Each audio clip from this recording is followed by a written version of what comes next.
سلام دوستان عزیز، حالتون چطوره؟ من حسین چیتر هستم و خیلی خوش اومدید به ویدیو دیگه.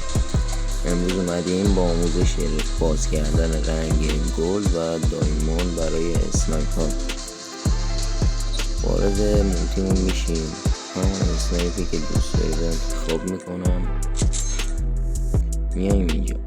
اول برای باز کردن رنگ گل ما باید تمام این رنگ ها رو باز بکنیم و هر کدوم هم یک ماموریت دارن. ماموریتاشون حالا چی هست؟ اولی که میبینید به ما گفته باید 350 تا کیل ساده بگیریم.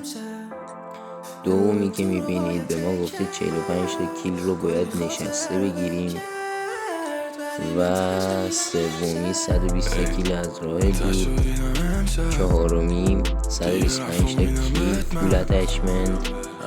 پنجمی 50 تا کیل یعنی باید هدشات بزنیم. ششمی 60 تا کیل باید بدون اتچمنت بگیریم. ما اگر این رنگ ها همه رو باز کنیم رنگ گل برای ما باز میشه و ما میتونیم این رنگ رو انتخاب کنیم. ولی برای باز کردن رنگ دایموند که اول رنگ گل باید باز بشه بعد دایموند.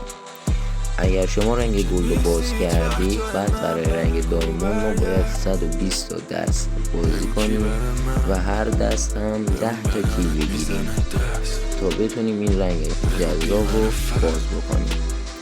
امیدوارم از این ویدیو خوشتون اومده باشه. تا ویدیوی بعدی، گودبای.